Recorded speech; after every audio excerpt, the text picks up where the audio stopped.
광야 시리즈를 준비하면서 찬양을 좀 많이 찾아봤어요. 뭐 이 내용하고 좀 맞아야 되니까 여러 찬양을 찾다가 지금 찾은 찬양들이 지금 우리가 예배에 부르고 있는 찬양들이 사실은 그 광야에서 일어나는, 사실 내가 주인 삼고 있던 거 다 버려야 광야에서 버리는 과정이거든요. 그래야 주님을 따라갈 수 있으니까. 그리고 진짜 낮은 자에 임하시는 하나님이에요. 우리 뭐 그런 이야기들 많이 하는데, 낮은 곳으로 임하셔 달라고, 자기가 무슨 뭐 겸손해져야지 낮은 데로 임하시지. 주님께 더 가까이 가는 자리라 그래서 이제 우리가 이 찬양을 계속 부르고 있어요. 그리고 주님이 홀로 가시는 건 사명이라는 찬양인데, 주님이 사실 우리가 광야를 통과하면서 깨닫는 것이 우리는 가야 되는 사람이에요. 그래서 가지 않아야 되는 것을 기도해서 하나님이 너는 가지 말라고 하는 것을 음성을 들은 사람 외에는 다 가야 돼요.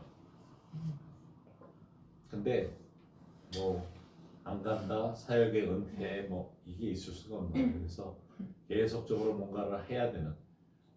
그래서 우리 강백식 장로님 같은 경우에는 사업을 은퇴하면서 선교사로 나가서 사역을 하기 시작을 해서 가보니까 이 영혼들을 위해서 내가 뭘 해야 될지 알겠다고. 그래서 사업은 은퇴를 했는데 사역은 은퇴하는 게 아니네요. 그래서 우리 마지막 찬양으로 이제 이산지를 내게 주소서 하는 찬양을 하는데, 사실 이거를 통과하면, 광야 생활이라는 것을 통과하면 둘 중에 하나예요. 말씀을 순종하고 가든지 또 광야에 있든지. 이스라엘 민족에게는 2년이라는 기회 동안에 하나님을 알고 만나도 경험하고 반항했다가 이쑤시지도 못하고 죽은 사람들, 그 남의 얘기 들었다가 다른 민족이 같이 따라 나왔던 그 민족 얘기 듣다가 불평불만하다가 가짜 뉴스에 속아가지고 같이 참담하게 끝나는 그런 경우도 있었는데, 사실 우리가 2년의 어떤 그런 이스라엘 민족과 같은 광야 생활 후에 어디를 결정할 거냐가 굉장히 중요한 거죠. 그럼 그걸 계속 그렇게 살고 있느냐? 아니면 또 광야로 들어가요. 그래서 이 광야라는 제목으로 저희가 지금 시리즈로 보고 있는데, 앞서서 보았던 내용이 세미한 속삭임, 광야에서는 주님이 세미하게 말씀하세요. 같은 장소에 모세를 만나 주셨던, 천둥 번개가 치고 이스라엘 민족을 데리고 나와서 보니까 불꽃이 번쩍번쩍하고 그러는데, 아이고 모세 당신이 올라가서 하나님 앞에서 음성 듣고 우리한테 알려달라고, 그럴 정도로 두려웠던 곳인데, 그곳에 도망갔던 엘리야에게는 그런 쾅쾅거리고 번개가 있고 바람이 불고 그랬지만 거기는 하나님이 안 계셨어요. 그때 하나님이 뭐라 그러세요? 내가 여기 왜 있느냐? 여기서 뭐 하느냐? 광야에서 들리는 소리가 바로 그 소리인 거죠. 세미한 소리. 아, 내가 전에 병에 있다가 나았어요. 그때는 광야였는데 지금은. 세미한 소리를 들었느냐가 중요한 거죠. 또 그렇게 되면 하나님 말씀을 들었기 때문에 영감을 통해서 생명을 얻고 순종하면 나가는 삶을 사는 겁니다. 그 결과를 뭘 볼 수 있어요? 열매죠. 불평과 실망하지 않고 잠잠한 데서 말씀하시는 그 음성을 듣는 조용한 곳. 그러면 순종을 시작할 수 있는 곳이라고 할 수 있어요. 그럼 광야는 또 뭔가 하나님의 주권적인 계획을 찾아가는 곳이기도 해요. 많은 경우에 사람들이 인생을 논하죠. 여러분들 어떤지 모르지만 인생을 논할 나이가 있어요. 되돌아보는 나이가 있어요. 근데 제가 기억나는 것 중에 제일 재밌는 게 11살짜리였나? 9살짜리구나. 9살짜리가 이제 교회에서 이제 미국에 있을 때 거기는 물세례를 받아요. 근데 물세례 받기 전에, 예수님 영접하고 물세례 받기 전에 한마디 하라 그렇게 담임 목사님 마이크를 이렇게 주니까 9살짜리가 내 평생 죄를 너무 많이 지어서, 그러니까 다 왁 하고 있잖아요. 9살짜리가 그 얘기를 하니까 예수님께 용서를 구하고 자기가 이제 깨끗하게 되어서 이제 주님을 위해서 살아갈 거라고. 그러니까 박수가 나와. 근데 너무 우습잖아. 9살짜리가 내 평생 죄가 많다고. 인생을 논할 나이가 된 친구야, 그 친구는. 근데 나이가 들면 인생을 논하게 되죠. 그러면 돌아보면서 나는 내가 어렸을 때 꿈꿨던 내가 생각했던 인생을 지금 완벽하게 다 살고 있어 하는 사람이 몇 사람이 될까 하는 걸 생각해 볼 필요가 있죠. 과연 성공한 사람들이랑 다 그러고 있을까? 저는 어렸을 때 외할머니가 늘 너는 목사 될 거야. 한나 만나면 그 소리 하는 거야. 조금 커져가면서부터는 너는 목사 될 거야. 내가 기도하고 있으니까. 근데 그 옛날 목사님들은 이렇게 참 좀 불쌍해요. 이렇게 봐도. 그래서 나는 저렇게는 안 될 거야. 나 목사가 되는 거는 글쎄. 그렇지만 저렇게는 사용 안 해. 그런 생각을 늘 했는데 원했던 자기 모습, 어렸을 때 생각했던 자기 모습이 있어요. 그러면 그런 계획대로 살아가는 인생이 한국은 계획대로 산다는 게 열심히 공부해서 좋은 대학 나와서 직장 얻는 거. 그게 단가. 근데 또 그렇지도 않잖아요. 그러니까 다들 또 내 커리어, 요새는 내 스펙 그러면서 모든 걸 만들어 가야 된다 그러는데 꿈에 이루던 꿈을 이루고 갔다 그랬는데 그 앞에 딱 도달하려고 그랬을 때 갑자기 직장을 잃게 된다든가 건강이 나빠진다든가 이런 것 때문에 힘들어지는 상황이 있죠. 본인이 원치 않았던 그런 상황으로 갈 때가 있어요. 노아가 처음 태어나서부터 나는 방주를 지을 거야. 절대로 그러지 않았어요. 방주 짓는 게 얼마나 힘들었겠어요. 아브라함이 태어나면서 나는 만민의 아비가 될 거야. 생각도 못했을 거예요. 다윗이 들판에서 양돌 보면서 곰이 오니까 때려잡으려고 쫓아가고 그랬는데 나는 이 다음에 왕이 될 거야. 꿈에도 생각 안 했을 거예요. 어린 에스더가 어느 날 우리 민족이 핍박받을 때 나는 우리 민족을 구할 거야. 나는 여왕이 될 거야. 가장 좀 황당한 사람이 마리아였을 거야. 어렸을 때 임신도 안 했는데 나는 남자도 모르는데 임신을 하는 여자가 될 거야. 상상도 못했죠. 바울이 열심히 공부하면서 난 이 다음에 예수님을 전하는 사람이 될 거야. 이거는 꿈에도 못 꿨어.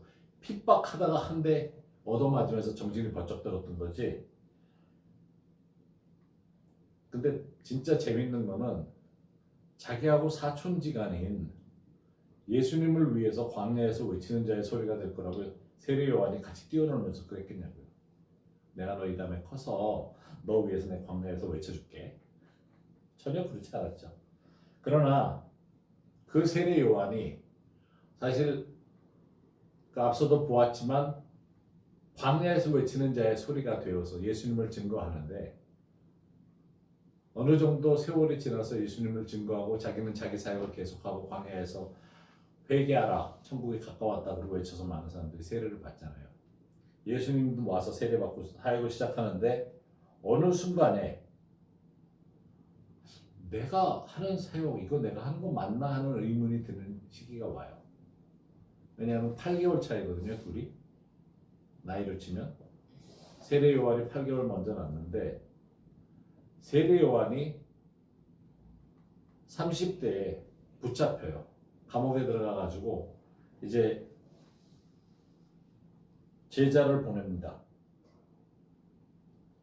누가복음 7장 19절과 20절에 요한이 그 제자 중 둘을 불러 주께 보내요. 예수님께 보내어 이르되 오실 그이가 당신이오니까 우리가 다른 일을 기다리오리까 하라 하며 이 말이 참 조금 처절한 거예요. 감옥에 갇혔어요. 자기가 30세에 지금 30대 초반에 회개하라 천국이 가까웠다 그러고 예수님이 바로 어린 양이로다 그랬거든요. 그랬는데 자기는 자기 인생이 조금 더 풀릴 줄 알았지 감옥에 처박히리라고 생각도 못했는데 그래서 예수님한테 보내는 거죠. 그러니까 예수님이 그들이 예수께 나와 이르되 세례 요한이 우리를 보내어 당신께 여쭤보라고 하기를 오실 그이가 당신이 오니까 우리가 다른 일을 기다려오리까 하더이다. 본인의 부르심에 예언을 합당하게 했던 사람인데도 불구하고 의심을 갖게 되죠. 의문을 갖는 거예요. 그러면서 예수님께 여쭤보니까 예수님 이 답이 참 좀 그래요. 이 내용을 자세히 보면 메시아가 와서 할 일을 해요. 이야기를 합니다. 예수께서 대답하여 이르시되 너희가 가서 보고 들은 것을 요한에게 알리되 하면서 메시아가 오면 이런 일을 하리라. 맹인이 보며 못 걷는 사람이 걸으며 나병 환자가 깨끗함을 받으며 귀 먹은 사람이 들으며 죽은 자가 살아나며 가난한 자에게 복음이 전파된다 하라. 누구든지 나로 말미암아 실족하지 아니하는 자는 복이 있도다 하시는데 6가지를 말씀을 하시는데 원래 메시아가 오면 7가지를 해요. 7가지를 말씀을 해야 되는데 마지막 말씀이 갇힌 자를 풀어준다는 이야기예요. 근데 그 말을 안 하세요. 왜? 요한이 갇혀 있잖아요. 그러면 그 메시지까지 이야기를 하면 너는 곧 풀려날 거야 하는 거로 잘못 이해할까봐 예수님 그 말씀을 안 하세요. 이 대답에 그게 빠져 있어요.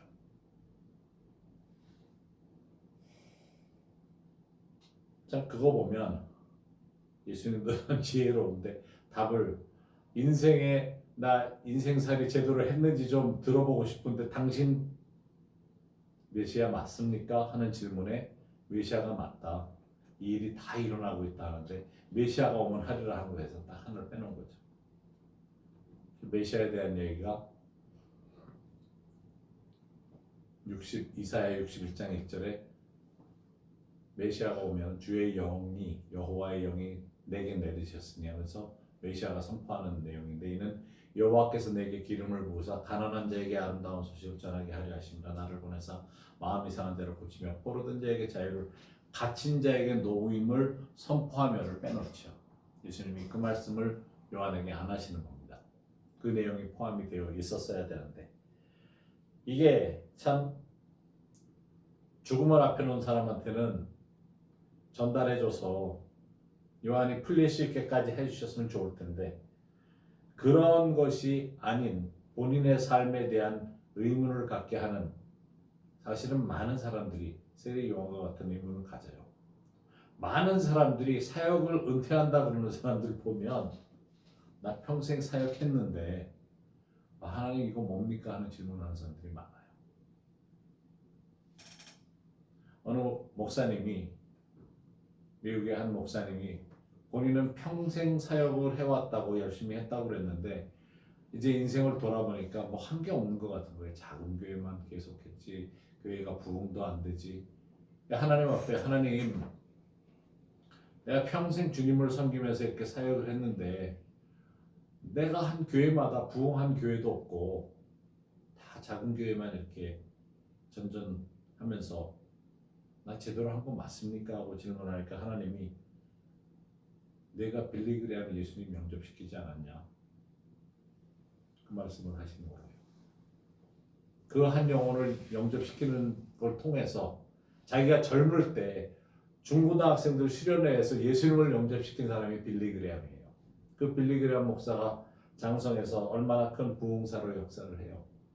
그러면서 하나님이 그 말씀을 하신 거죠. 우리가 하는 일에 우리는 최선을 다하지만 우리가 하는 것이 과연 어떤 것인지에 대한 걸 모르고 충성을 다할 수 있어요. 그래서 내 인생이 뭐 이렇지? 나 뭐 하고 살았지? 이런 의문이 있다면 광야로 들어가세요. 광야에 가서 세미한 음성을 듣고 특히 하나님이 말씀하시는 주권적인 계획 속에 다시 한번 내 자신을 맡기면서 여쭤보세요. 홀로 시간을 가지면서 하나님 앞에서 들어야 합니다. 예레미야 29장 11절 말씀 우리 함께 읽읍시다. 이걸 녹음을 안 했네. 나중에 해야 되겠네. 예레미야 29장 11절 여호와의 말씀이니라 너희를 향한 나의 생각을 내가 아나니 평안이요 재앙이 아니니라 너에게 미래와 희망을 주는 것이니라. 이 말씀이 왜 흥미롭습니까? 이때 이 말씀을 들었던 이 시절에 예레미야는 포로였어요. 그리고 예레미야는 왕궁에서 그러니까 소위 이야기하는 특권층의 자녀였어요. 그리고 예레미야가 포로로 간 것뿐만 아니라 그 당시 왕궁에 왕족은 전부 다 어린아이들은 거절을 해버렸어요. 그 정도로 처참한 상황에 처했는데 하나님의 말씀이 너희를 향한 내 생각을 내가 안다 그러세요. 그러면서 평안이고 재앙이 아니라 너희에게 미래와 희망을 주는 것이다. 포로야 지금 다들 다 잡혀왔어.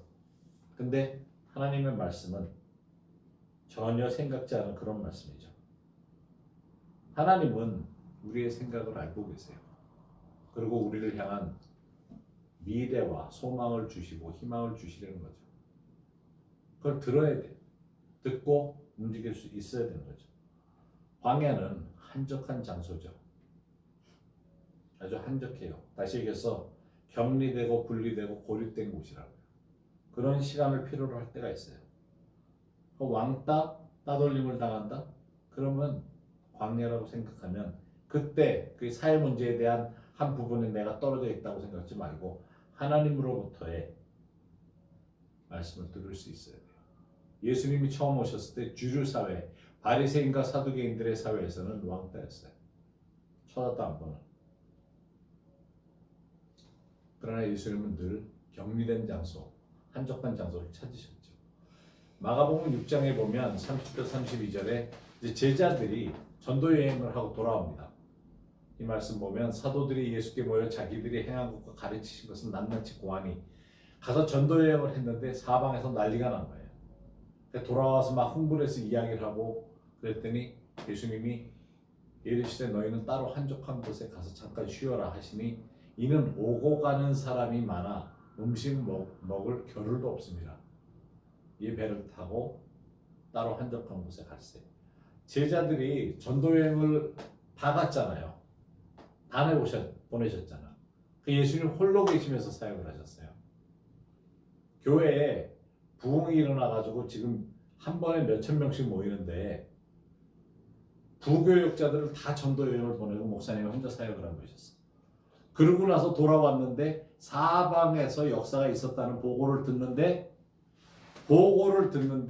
지금부터 보고회를 갖겠습니다. 이게 아니고 여기서 사람 죽겠다 그러는 사람 손 기도해주고 도와주고 그러는 중에 얘기를 해요. 예수님이 사역하고 있는 중에 예수님 저희 둘이 가가지고 이런 일이 있었어요. 그런데 예수님은 계속 살리고 치유하고 말씀 전하고 옆에서 떠들어.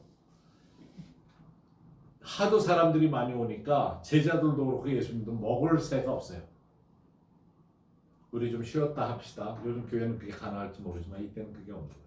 급하니까 무조건 와가지고 예수님이 이 사람을 위해서 기도해 주려고 그러는데 손을 끌어서 이쪽에다 손 얹어달라고. 그런 식의 사람들이 밀리는 거죠. 그렇게 사역하는 중에 따로 한적한 곳을 찾아가요. 근데 거기도 배를 타고 가보니까 이미 사람들이 와 있어. 어떻게 알고는 먼저 가가지고 또 배에서 내리자마자 집회가 진행이 또 되는 거예요. 그래서 여기서 이 말씀 보면 예수께서 즉시 제자들을 재촉하사 자기가 무리를 보내는 동안에 여기도 부교육자들 먼저 좀 쉬라고 건너편 벳세다로 가라고 하시고 예수님이 쫓아가지 못하게 보내는 거예요. 담임 목사님이 4,000명을 컨트롤을 해. 따라가지 마. 이쪽 배 타지 마.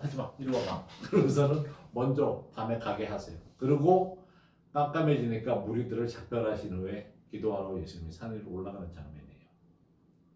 이건 부흥치고는 엄청난 교회 부흥이 있었죠. 매일 이런 일이 있으니까. 한적한 곳으로 가서 기도하시는 예수님이 기도하러 산에 올라가시는 거죠. 근데 이 기도 시간은 우리가 생각했던 것과는 좀 차이가 있는 그런 시간이죠. 요한복음 5장 19절에서 20절에 그러므로 예수께서 그들에게 이르시되 내가 진실로 너희에게 이르노니 아들이 아버지께서 하시는 일을 보지 않고는 아무것도 스스로 할 수 없나니 아버지께서 행하시는 그것을 아들도 그와 같이 행하느니라. 아버지께서 아들을 사랑하사 자기가 행하시는 것을 다 아들에게 보이시고 또 그보다 큰 일을 보이사 너희를 놀랍게 여기게 하시리라. 예수님은 홀로 있는 시간에 광야 그 시간에 한적한 곳에서 아버지가 앞으로 하시는 일에 대한 걸 미리 보았던 거죠. 그러니까 그 상황이 생겨요. 비슷한 상황이 생기면 이 일을 하시는구나. 저희가 예전에 하나님의 음성 듣는 거에 대해서 처음 많이 강조를 했는데 창원에 계신 목사님이 한번 와달라 그래서 갔어요. 갔는데 그날부터 이제 그 교회는 목사님은 60대야. 목사님한테 그때 처음 임팔테이션 세미나 시작할 때 목사님들 55세 되면 은퇴하시고 부목사한테 교회 넘겨주고 새로 개척 나가시라고. 그동안 하나님 앞에 배운 거 많으니까 그거 가지고 새롭게 나가시라고. 그랬더니 목사님은 다 60에 은퇴하고 교회 시작했는데 교회 시작한 사람한테 그만두고 나가라 그러면 어떻게 그러시더라고요. 그래서 그 교회 와달라 그래서 갔어요. 창원에 계신 목사님을. 근데 이제 그날 저녁부터 금요일 저녁, 토요일, 주일 이렇게 집회하기로 돼 있는데 교회가 전부 젊은 사람들이에요. 아니 교인이 다 젊어. 목사님 사모님 네 두 분만 60대고 나머지는 전부 20, 30대인 거예요. 근데 그 교회가 왜 커졌냐면 목사님이 처음 세미나 오셨는데 그때 2000년도, 2001년도 오셨는데 갑자기 하나님이 2002년도 월드컵 축구를 교회처럼 사운드 시스템이 잘 돼 있는 데가 없잖아요. 그 당시 빅 스크린으로 전부 뒤에 비치는 거로 그때 처음 나오기 시작할 때예요. 그래서 그때 갑자기 주님이 임팔테이션 세미나 때 그 말씀을 주셨어. 그래서 모든 교회들을 강대상 다 없애고 거기다가 크게 화면을 해서 스피커 시스템 제대로 써가지고 축구 응원을 교회에서 하라고 하나님이 그때 보여주셔서 얘기를 했어요. 목사님 중에 두 분이 딱 그 말씀을 들으시고 이 창원에 계신 목사님 그걸 하신 거예요. 근데 한국이 그렇게 잘할 줄 몰랐잖아. 근데 이 교회가 아파트 한복판에 지어져 있거든. 창문 다 열고 스피커 바깥으로 향해가지고 꽝꽝하고 교회 의자 싹 치워버리고 목사님이 거기다가 그 45분 경기하는 중간에 휴식 시간 10분 동안에 먹을 거 잔뜩 갖다 놓고 마실 거 잔뜩 갖다 놓고 거기서 응원하게 하다가 끝나면서 중간에 나와서 내 교회 담임 목사님들 여러분들 환영한다. 곧 말씀만 해. 다 뭐 설교하지 마시고 환영 인사만 하라고. 그랬는데 목사님이 사제를 털어서 하신 거예요. 은행장이셨어요. 그래가지고 교회를 짓고 했는데 교회가 뭐 30명, 70명 그 정도밖에 안 모였던 청년교회야. 그런데 이 축구 경기 때문에 월드컵 경기 때문에 교회가 700명으로 늘어났어요. 그 이웃에 있는 아파트에 모든 사람들이 걸어서 오면서 교회가 응원을 그렇게 크게 막 스피커 켜놓고 할 만한 데가 없잖아. 아파트에 다 몰려왔다가 목사님 얼굴은 아니까 좀 축구만 가긴 좀 죄송하니까 한번 인사하러 왔다가 다 붙들리는 교회. 근데 그 있는 중간에 저희가 갔었어요. 근데 목사님이 그날 아침에 기도하는데 나는 하나님의 음성이 안 들려. 뭐 보이지도 않고 그러셨어. 그래서 그런가 보다 그랬는데 예배를 시작을 해서 이제 찬양하고 이제 목사님 뒤에 계시고 난 앞쪽에 앉아 있었는데 갑자기 목사님이 뒤에서 이쪽에 서 있었어요. 옆쪽에. 근데 목사님 뒤에서 갑자기 이야! 그러더니 막 뛰어나가셔. 그러더니 한 청년을 붙들더니 너 오늘 아침에 하나님이 나 보여주신 바로 사람이 너야. 그러시는 거예요. 그래서 나중에 그 설교도 하기 전에 막 찬양하다가 목사님 막 소리 지르니까 앞에 찬양 인도하던 친구들이 중단을 했어요. 그러니까 목사님이 오늘 아침에 우리 같이 기도하는데 하나님이 오렌지 티셔츠 입은 청년을 보여주셨대. 근데 무슨 하나님 음성이야. 그리고 나는 못 들어. 그러셨는데 오렌지 티셔츠 자기가 보았던 진짜 똑같은 티셔츠 입은 청년이 교회에 들어오는 거예요. 얼굴은 안 보이지만 티셔츠를 봤기 때문에 너 오늘 하나님이 내게 보여주신 사람이 너 오늘 예수님 영접해야 돼. 그러신 거예요. 진짜 그 청년이 그날 예수님 영접하고 그 교회 중진으로 자라요. 하나님은 우리에게 말씀하세요. 정확하게 말씀하세요. 보여주신 것을 통해서 하세요. 오렌지 티셔츠라고 음성 못 들은 게 아니라는 거죠. 먼저 보여주셔서 그것을 삶 속에서 하게끔 드러나게끔 해주시는 일을 하세요. 만약 그게 매일매일 생활이 된다면 너무 기쁘잖아요. 너무 놀랍죠. 그 다음부터 목사님이 아침마다 사모님이랑 우리 매일 그렇게 아침마다 했는데 사모님이랑 그렇게 하시는데 매일 보여주시는 일이 일어나는 거예요. 영혼 구원을 위해서. 너무 감사하잖아요. 바쁘다고 해서 힘들다고 해서 여러 가지 정신없고 나만의 시간을 갖기 힘들다고 해서 주님이 말씀 안 하시는 게 아니에요. 내가 시간을 드리면 짧은 시간이라도 주님께서 보여주시고 말씀하실 수 있는 거죠. 만약 바쁘다면 바빠서 주님과 주님이 말씀하시는 것을 먼저 말씀해 주시려고 하는 것을 보여주시는 것을 보지 못한다면 어떻게 해서든지 시간을 내고 주님의 얼굴을 찾는 한적한 곳을 내가 원하는 자리를 만들어야 합니다. 또 광야는 지적받는 장소예요. 내가 잘못된 것을 지적받을 수 있는 곳이에요. 하나님 앞에서. 구약의 인물 중에 가장 사기꾼으로 정평이 나 있던 인물이 야곱이죠. 형도 속이지만 아버지도 속이고 그리고 나중에는 자기 외삼촌까지 속이고 몽땅 속이다가 도망가는, 그래서 이제 자식들을 데리고 고향으로 돌아오는 때가 되어서 오고 있는데 다들 이제 집으로 오는 길에 형이 말을 타고 이쪽으로 온다는 소식을 듣고 겁이 나가지고 자기 죽일까 봐. 왜냐면 형한테서 마지막 들었던 소리가 내가 너 꼭 죽인다 그랬던 소리였기 때문에 무서워서 자식들 보내고 뭐 양소 다 보내면서 뇌물식으로 주고 자기는 다 보내놓고 나서 혼자 있는 중에 창세기 32장 22절에서 28절에 아주 흥미로운 사건이 일어나는데, 밤에 일어나 두 아내와 두 여종과 11아들을 인도하여 약복 나루를 건널세 그들을 인도하여 시내를 건너가게 하며 그의 소유도 건너가게 하고 야곱은 홀로 남았더니, 자 이게 밤이 져서 어떤 사람이 날이 새도록 야곱과 씨름하다가 자기가 야곱을 이기지 못함을 보고, 자 이 천사인데 너무 간절하고 광야에서 홀로 있을 때 진짜 간절한 마음에 결코 놓지를 않는 거죠. 웬만하면 천사가 이기고 갈 텐데 못 이기는 정도까지 진짜 야곱이 간절했던 거죠. 이기지 못함을 보고 그가 야곱의 허벅지 관절을 치매 야곱의 허벅지 관절이 그 사람과 씨름할 때 어긋났더라. 여러분들 광야에서 하나님과 씨름한 사람은 제가 아는 바로는 뭔가 하나 쩔뚝거리게 만드는 일이 생겨요. 내가 원하는 방법의 인생의 길을 가지는 못해. 그런데 여기 보면 그가 이르되 날이 새려 하니 나로 가게 하라. 야곱이 이르되 당신이 내게 축복하지 아니하면 가게 하지 아니하겠나이다. 그 사람이 그에게 이르되 내 이름이 무엇이냐? 그가 이르되 야곱이니이다. 야곱 그러면 사기꾼이다. 이런 식이에요. 너 이름 뭐냐? 그러니까 사기꾼이요. 거짓말쟁이요. 이런 식이야. 그가 이르되 내 이름을 다시는 야곱이라 부를 것이 아니요 이스라엘이라 부를 것이니 이는 내가 하나님과 사람과 겨우 이겼습니다. 우리가 간절할 때 기도 응답받는 거에 대한, 그래서 나무뿌리 뽑는다 그러는데 진짜 하나님과 씨름해서 겨루어서 이겼다? 이런 얘기를 못 했거든요. 그만큼 간절했던 거죠. 천사가 이 얘기를 해줘요. 어디서? 광야에서. 그 얘기를 하면서 하나님을 만나는 거죠.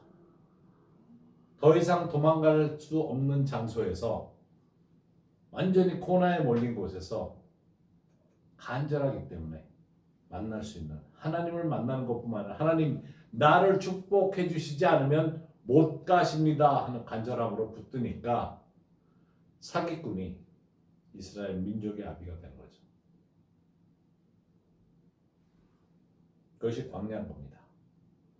앞이 깜깜한 상황에서 하나님만 붙들 수 있는 곳이고, 우리에게는 어떤 면에서는 내가 힘들다 하는 그 자리에서 절름발이가 될지언정 하나님을 만나고 하나님을 이길 수 있는 그런 간절함으로 나갈 수 있는 것이라는 겁니다.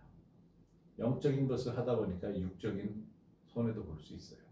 영적으로 뭔가를 하려다 보니까 내 인생을 향해서 말씀하실 수 있고, 내가 이전에 잘못해왔던 것을 하나님이 지적해 주시면서 너는 더 이상 사기꾼이 아니라 이스라엘이다 하는 새로운 말씀을 들을 수 있는 겁니다. 이름을 부르시는 주님의 의도가 좀 흥미롭지 않아요? 이 사기꾼아, 근데 자기 자신이 저는 사기꾼입니다. 그러는데 너는 이스라엘 민족이다 하는 말로 바꿔준다니. 이제 그런 생각도 들어요. 어렵다, 광야, 힘들어요 하는 사람들에게 하나님의 음성을 듣때 하나님이 새 이름 주시는 거 한번 들어보라고. 간절하게 하나님께서 힘들다 하는 그런 나 지금 광야에 있어요 그거 말고 사실 야곱이 사기꾼이었다가 이 이름 때문에라도 이제는 사기 못 쳐요. 변화를 가져오는 자리에 간다는 거죠. 그것이 광야예요. 광야는 변화하는 곳이에요. 크리스찬이 가장 힘들게 생각하는 것이 변화라는 거죠. 그 외국에서 영어 배우고 유학 갔다가 한 5년, 7년, 8년 있다가 한국 돌아온 사람들 만나서 요즘 어떻게 영어는 잘 유지하고 있냐 그러면 그게 제일 두렵대요. 영어 배우는 속도보다 잊어버리는 속도가 더 빠르다고. 갔다 오자마자 완전히 다 백인들 만날까봐 겁이 난대. 길에서 만나면 안 나올까봐. 그러니까 까먹는 속도가 너무 빠르니까.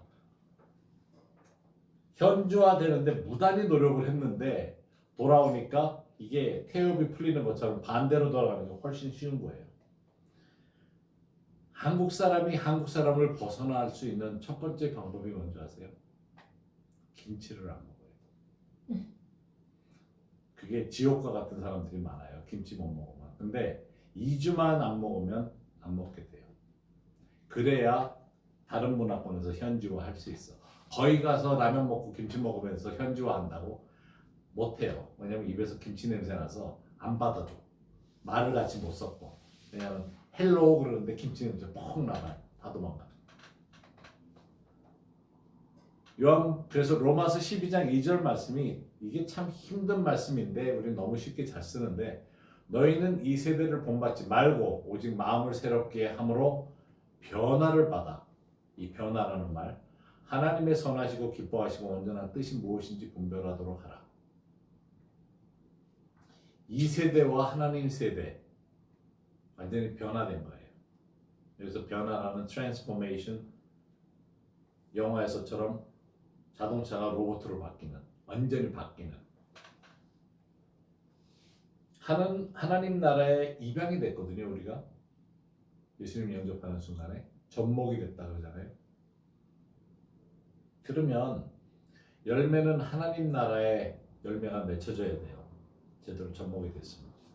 그게 예수님을 영접하는 그런 방법인데 그럼 문화가 바뀌어야 되는 거죠. 우리 삶의 모든 표현이 바뀌어야 되고 문화를 바꿔야 되는 거죠. 여러분들 그 영어를 막 여기서 배우고 가도 외국에 가도 아니면 다른 나라 말을 일본어, 중국어를 배우고 만 학원 가서 열심히 공부를 해도 현지 떨어져서 완전히 한국 사람들 없는 데 가서 현지인다라고 한 3개월 생활하면 웬만큼 들리기 시작하고 뭔지 알아듣게끔 돼요. 그 문화를 접하는 거거든요. 말이 아니라. 말은 문화의 한 부분이에요. 그래서 문화를 익혀야 되는데 그렇게 하기 위해서는 미국 사람과 같이 생각하고 생활하고 그러면서 방법을 바꿔가는 거죠.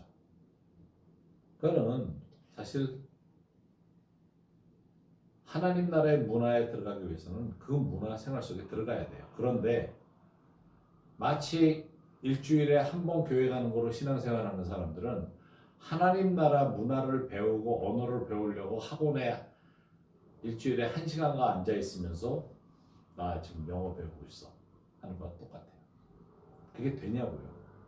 학원도 일주일에 3번, 4번 가가지고 해도 쩔쩔쩔쩔 매는데 일주일에 1시간 예배 드리고서 하나님 나라의 문화권에 들어가 살겠다고 한다는 것은 사실 이거는 변화에 있어서는 택도 없는 일이죠.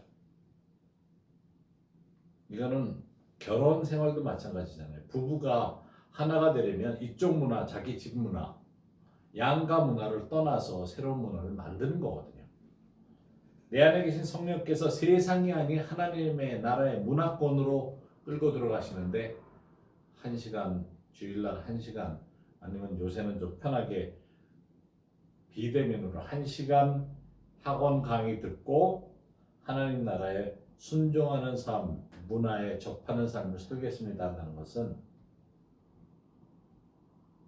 우선 그 자체도 말이 안 된다고 알잖아요. 근데 크리스천이 그게 말이 된다고 그렇게 살려고 한다니까 안 되죠. 내 안에 그런 마음, 그런 생각을 가지고 있다면은 사실 확실한 거는 광야에 가시게 됩니다. 광야 길이 좀 힘들 거예요. 그러면 그 안에서 빨리 주님과 만나고 광야에서 이 야곱이 이름을 이스라엘로 받듯이 나도 이름을 받기 위해서 씨름을 할 시간을 좀 드려야 됩니다. 그래야 뭔가 내 안에서도 새 일이 일어나는 것에 대한 기대를 할 수가 있어요. 빌립보서 1장 6절에 너희 안에서 착한 일을 시작하신 이가 그리스도 예수의 날까지 이루실 줄을 우리는 확신하노라. 우리가 예수님 영접하는 순간에 변화라는 것을 과정이긴 한데 제발 1시간 학원, 1시간 과외 공부로 영어 마스터하고 문화를 마스터한다고 생각하지 말라는 겁니다. 하나님 나라의 모든 일은 착한 일을 시작하셔서 우리 안에서도 착한 일만 하게끔 하시는 하나님의 나라의 뜻이 있어요. 우리는 착한 일을 하라고 부르셨는데 착한 일을 안 하는 게 죄예요. 잘못을 범하는 게 죄가 아니라 착한 일을 안 하는 자체가 죄예요. 우리에게는 변화된 모습의 심판이 있다는 거죠. 그래서 우리가 광야를 생각하면서 주님을 생각해 보십시다.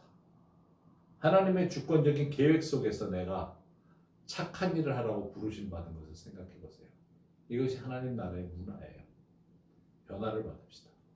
그것을 광야에서 배워가면서 그 자리로 가자는 겁니다. 그래서 이 시간 우리 함께 기도하면서 헌신하는 시간을 갖도록 하십시오. 주님 앞에서 찾아가십시오.